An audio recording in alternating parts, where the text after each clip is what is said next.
नमस्कार दोस्तों, मैं अरविंद सर आप सबका अपने चैनल पे एक बार फिर हार्दिक स्वागत करता हूं। आज की कक्षा स्टार्ट करेंगे हम लोग माध्यमान प्रमेय अर्थात रोले की प्रमेय। तो आपने देखा होगा दोस्तों कि रोले की प्रमेय पर आधारित क्वेश्चन आ जाते हैं और आपसे माध्यमान मान या रोले की प्रमेय से अवकल गुणांक करने के लिए या अवकलन मान उसका पूछ लिया जाता।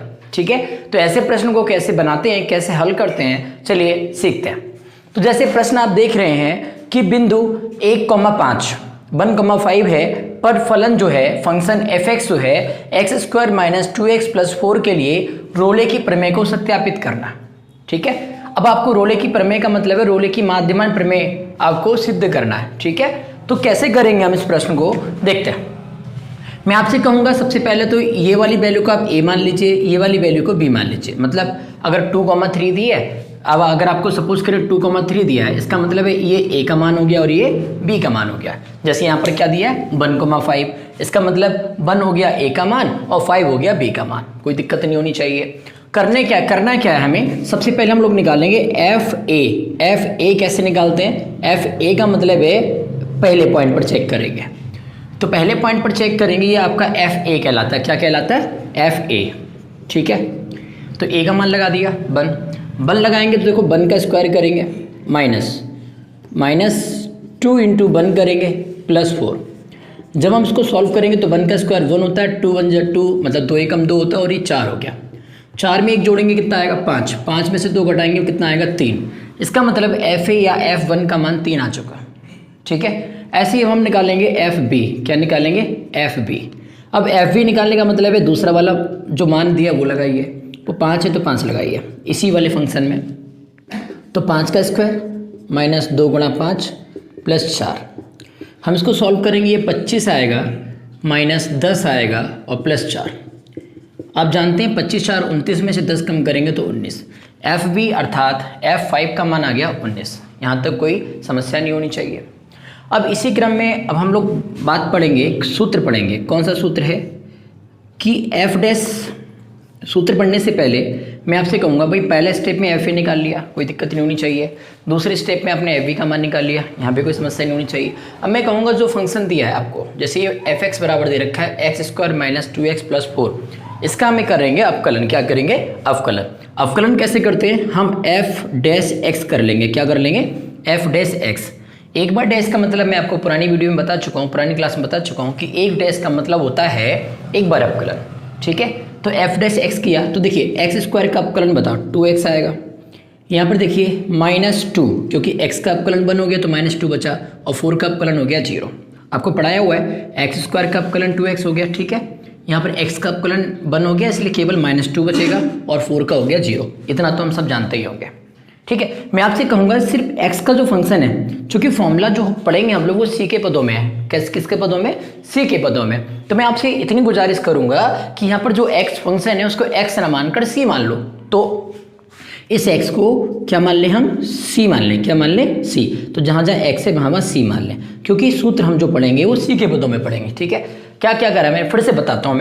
मैंने पहले a का मान लगाया, fa की वैल्यू चेक करी, फिर b का मान लगाया तो fb की वैल्यू चेक करी, फिर जो भी फंक्शन दिया उसका अवकलन करा और अवकलन जो भी आया वो x के पदों में था। हमें चूंकि फॉर्मूला c के पदों में पढ़ना है आगे अभी, तो वहाँ पर हम x को क्या कर लिया? c कर लिया। ठीक है, अब हम लिखते हैं सूत्र। मैं यहाँ लिखता हूँ सूत्र। तो सूत्र क्या होता है? सूत्र होता है आपका f' बराबर fb - fa/b - a। ये वाला फॉर्मूला लगाने वाले। ठीक है, ओके। f' बराबर fb - fa/b - a। इससे चेक करेंगे तो देखिए f' का मान क्या है हमारे पास? 2c - 2, कोई दिक्कत नहीं है। fb का मान कितना है हमारे पास? 19, समस्या नहीं होनी चाहिए। fa का मान कितना है हमारे पास? 3। ठीक है, बटे में आप देखेंगे आप हमारे पास b - a लिखा है। तो b - a का मान क्या करेंगे हम लोग? यहाँ पर b की वैल्यू हमारे पास क्या है? b की जो वैल्यू है वो हमारे पास देखिए b की वैल्यू ये वाली। ठीक है, ये fb हो जाएगी, b नहीं है। ठीक है, b की वैल्यू ये है कितनी? 5। तो 5 लगाएंगे माइनस a की वैल्यू कितनी है? 1। फिर समझते हैं भाई f' बोला था तो f' का मान 2c - 2 कर दिया।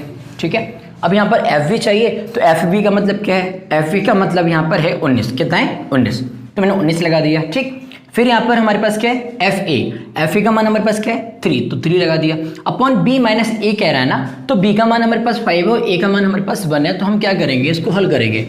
2c माइनस 2 बराबर 19 में से 3 कम करेंगे 16, 5 में से 1 कम करेंगे 4, 4 एकम 4, 4 चौक 16, तो हमारे पास 2c माइनस 2 बराबर बचा 4। ठीक है, तो 2c बराबर ये 4 है, माइनस 2 ले जाएंगे प्लस का हो जाएगा, तो 2c बराबर 4 2 हो गया 6, 4 2 हो गया 6, 2 एकम 2, 2 3 6।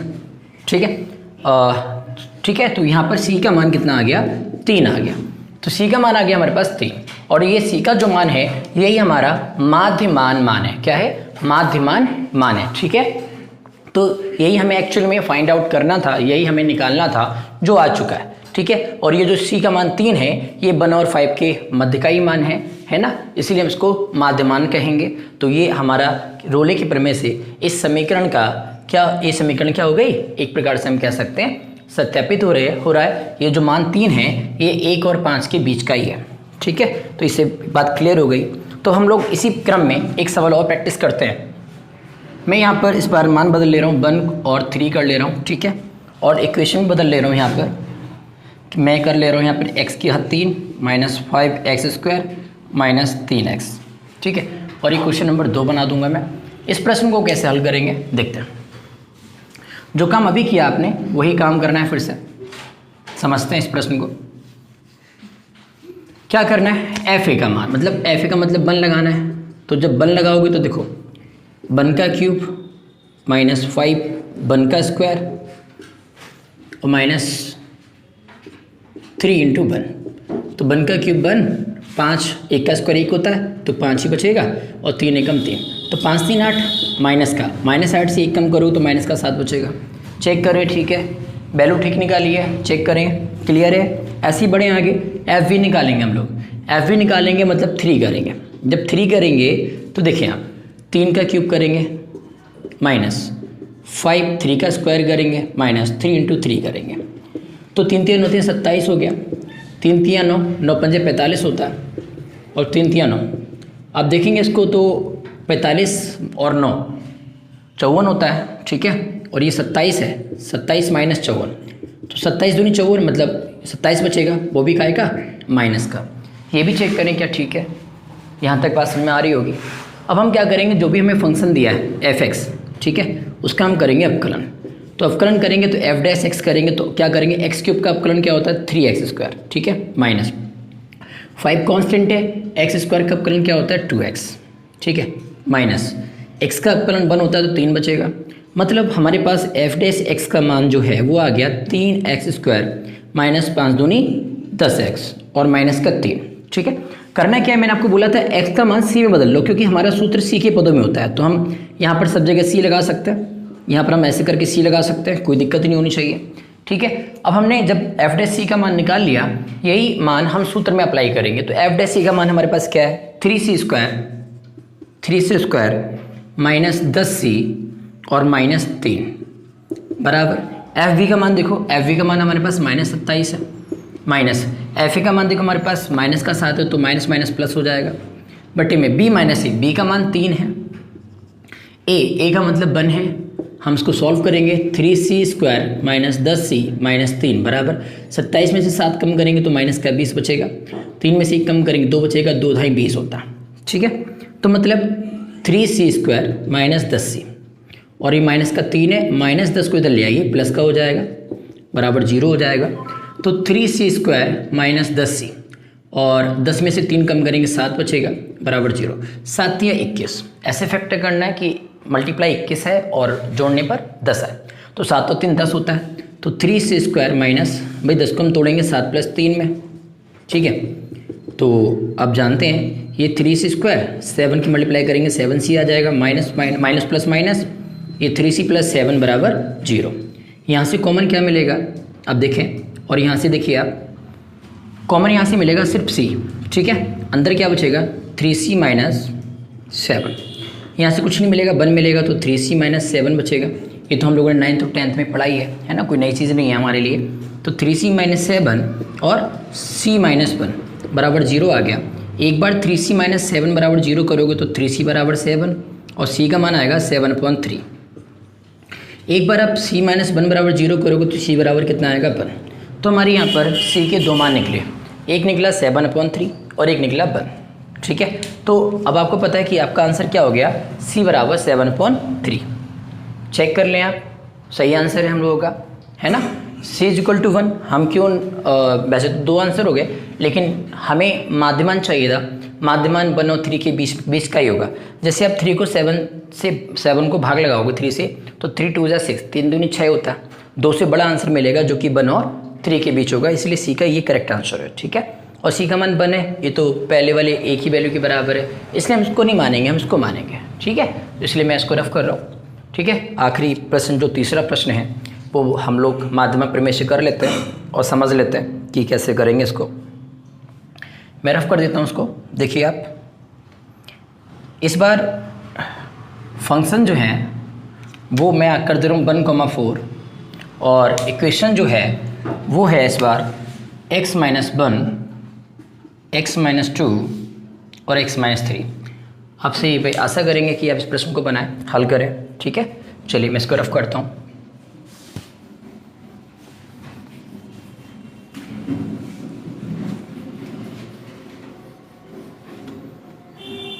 समझते हैं भाई। सबसे पहले तो इस समीकरण को हल करना पड़ेगा। अगर आप हल नहीं करते तो आपको ऐसे अवकलन करना पड़ेगा, तो भी आपको वही बात निकलेगी। इससे बढ़िया तो तरीका है कि आप इसको हल कर लीजिए।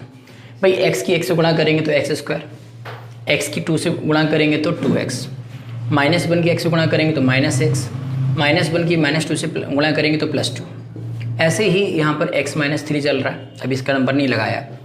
fx बराबर ये x² -2x -1x -3x हो गया +2 है, और ये हमारे पास x - 3 है। अब देखें ज़रा, जी x² की गुणा x से करोगे इसके साथ 3 हो जाएगा, x² की 3 से गुणा करोगे 3x² हो जाएगा, -3x की गुणा करोगे तो 3x² हो जाएगा, 3x की 3x से गुणा करोगे 3 3 9x हो जाएगा, 2 की x से गुणा करोगे 2x हो जाएगा, और 2 की 2 3 से गुणा करोगे 2 3 6 हो जाएगा। मतलब fx का मान हमें जो मिलने वाला है वो x³ माइनस 3x² 6x² हो गया। ठीक है, और ऐसे ही देखें ये 9x और 2x 11x हो गया और -6। मतलब अब जाकर कहीं समीकरण मिली है, अब हम लोग लगाएंगे, करेंगे इसका अवकलन करेंगे। ठीक है, किस किस बिंदु पे चेक करना है, एक बार 1 पर चेक करना है और ये मान आपका fa कहलाएगा। और ठीक है, तो 1 पर चेक करना है तो आपको पता है 1 का क्यूब -6 × 1 11 × 1 -6। सॉल्व करेंगे 1 का क्यूब 1 आएगा, 6 बन जा 6, 11 बन जा 11 -6 -6 माइनस का 12 हो गया, 11 1 12 हो गया, ये आपका 0 आएगा। ठीक है, तो ऐसे ही आप FV चेक करेंगे F4 पर। जब 4 पर चेक करेंगे तो क्या होगा, यहाँ पे 4 का क्यूब -6, 4 का स्क्वायर प्लस 11 × 4 और -6, तो ये 4 4 16 चौक 64 हो गया, माइनस 4 4 16 16 छंग 96 होता है। ठीक है, 4 4 16 और 16 छंग 96 होता है। ठीक है, और 11 चौक 44 हो गया ये, और माइनस का 6। सॉल्व करेंगे तो देखें भाई 4 4 8 हो गया, 4 6 10 हो गया, 108 हो गया, और 6 6 12। ठीक है, और एक जोड़ेंगे 10, तो ये आपका घटाएंगे तो 6 मिलेगा, मतलब FV का मान 6 आ गया। हम क्या करेंगे, जो समीकरण दिए इसका F' करेंगे, तो F' करेंगे इसका। x³ का अवकलन होगा 3x², ये माइनस का 3 है, x² का होगा 2x ये वाला करेंगे हम लोग। ठीक है, ये वाला तो x³ का कितना होगा, x³ का होगा 3x² माइनस 6 कांस्टेंट है, x² का हो जाएगा 2x प्लस 11 कांस्टेंट है, x का हो गया 1, 6 का 0 हो गया। ठीक है, तो f' का मान हमारे पास आ गया 3x² माइनस 6 दूनी 12 x प्लस 11। हमने क्या बोला था, इसको c में बदल लीजिए, जो c में बदल लेंगे तो 3c² माइनस 12c प्लस 11, ये f' का मान आ गया। फॉर्मूला क्या पढ़ा हम लोगों ने, फॉर्मूला पढ़ा है कि f' बराबर FB minus FA upon B minus A, यही तो पढ़ा है ना। f' का मान कितना है हमारे पास, 3c², हमारे पास क्या है -12c प्लस 11। ठीक है, यहाँ पर क्या करना है, FV का मान हमारे पास आ चुका है, FV का मान आ चुका है 6 माइनस FA का मान आ चुका है 0 अपॉन B माइनस A, मतलब 4 - 1 करना है। ठीक है, तो 3c² माइनस 12c प्लस 11, 6/4 में से 1 कम करो 3, दूनी 6 होता है, मतलब 3c² माइनस 12c है प्लस 11 है, 2 को इधर ले आओ माइनस का हो जाएगा, तो 3c² माइनस 12c और प्लस 9 बराबर क्या आएगा 0। मतलब अब हम इसको क्या करना है, अब हमें फैक्टर करना है। क्या करना है, फैक्टर। जैसे अभी क्या आता है फैक्टर, वैसे फैक्टर करेंगे हम इसका। तो 3 9 27 होता है, 27 को ऐसे तोड़ना है कि 12 है, 3 9 27 होता है तो 9 3 12 होता है। तो हम क्या करेंगे, ये 3c² है, या ऐसे एक काम करिए 3 कॉमन लेके 0 में भेज दीजिए, तो यहाँ पे c² बचेगा और यहाँ पे 3 चौक 12 और 3 3 9 कॉमन लेके 0 भेज दिया। अब हम इसको सॉल्व कर सकते हैं, 3 1 3, मतलब हम लिख सकते हैं इसको -3c -1c। फैक्टर करना तो आप जानते ही होगे, c कॉमन लेंगे तो c -3 और -1 कॉमन लेंगे तो c -3 बराबर 0। तो c -3 और c -1 बराबर 0, मतलब c -3 बराबर 0 करोगे तो c का मान मिलेगा 3, और ऐसे ही c -1 बराबर 0 करोगे तो c का मान मिलेगा 1। कुल मिलाकर 2 मान आपके मिल गए, 1 3 और 1 1 तो नहीं होगा क्योंकि इक्वल है, c बराबर 3, ये आपका आंसर होगा 1 और 4 के बीच का। ठीक है, ये आपका आंसर हो गया। इस तरह से हम लोग निकालते हैं माध्यमान मान निकालते हैं। ठीक है, तो ये हमारा आखिरी टॉपिक था और इस प्रकार हमारा अपकलन का सारा टाइप जो है कंप्लीट हो गया। ठीक है, अब हम लोग नेक्स्ट क्लास में मिलेंगे, नेक्स्ट वीडियो में नेक्स्ट टॉपिक के साथ। तब तक के लिए आप मुझे इजाज़त दें। आप सभी का बहुत बहुत धन्यवाद।